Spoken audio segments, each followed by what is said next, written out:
100 days 100 directors and the best movies. இன்றைக்கி நம்ம யாரை பற்றி பார்க்க போகிறோன்னா, ஒரு கதையை மட்டும் சொல்லாமல் அது ஒரு யதார்த்தமாக ஒரு உணர்ச்சி பூர்வமாக ஒரு கவிதை போல் அப்படியே மென்மையாக சொல்லுவார். அந்த மாதிரி ஒரு ஃபிலிம் மேக்கரு.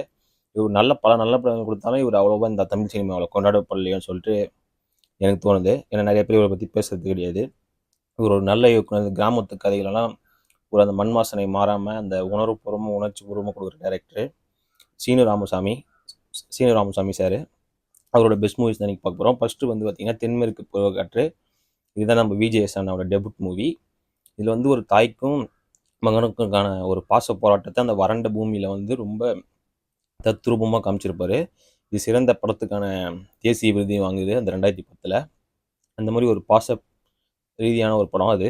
ரெண்டாவது படம் பார்த்திங்கன்னா நீர்ப்பறவை. இது இந்த தமிழக கடலோர மீனவ மக்களின் வாழ்க்கை முறை, அங்கே போதிலிருந்து வெளியே வர நினைக்கிற ஒரு இளைஞன், அவனோட காதல், அப்புறம் எல்லை தாண்டி போகிற மீனவர்களோட அவலங்கள், அதெல்லாம் நல்லா பேசியிருப்பார் அந்த நீர்ப்பறவை படத்தில். அதில் விஷ்ணு விஷால் நடிச்சிருப்பார். அதுவும் ஒரு நல்ல படம். அந்த மாதிரி ஒரு மீனவ மக்களோட இதுவோ பேசுறது கம்மியான படங்கள் தான் தமிழ் சினிமாவில். அதுவும் ஒன் ஆஃப் த ஒரு நல்ல திரைப்படம்னு சொல்லலாம்.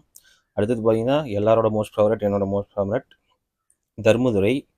ஒரு நம்பிக்கை துரோகத்தால் ஒரு குடிப்பழக்கத்துக்கு அடிமையாகிற ஒரு மருத்துவர் அவன் வாழ்க்கையை எப்படி மீட்டு எடுத்தான் அப்படின்னு சொல்லிட்டு அருமையாக ஒரு எமோஷன்ஸு ரொம்ப ரூட்டடாக இருக்கும்.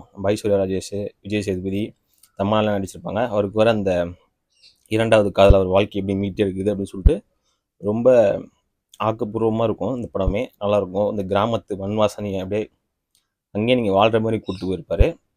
அடுத்து பார்த்தீங்கன்னா மாமனிதன்லையும் பார்த்தீங்கன்னா விஜேஎஸ் தான். இந்த படத்தில் தன் பிள்ளைகளுக்கான படிப்பு செலவுக்காக தப்பான சில விஷயங்கள் செய்யும் ஒரு தந்தையோட ஒரு பாச போராட்டம் தான் இந்த மாமனிதன் ஒரு அண்டர்ரேட்டட் படம் தான். சீனு ராமசாமி அண்டர்ரேட்டட் தான் இருக்கார். அவரை நம்ம ஒன்றும் கொண்டாட்ட தவிரட்டுமோ அப்படின்னு தோணுது. இவரை மாதிரி இயக்குநர்களை நம்ம கொண்டாடணும்.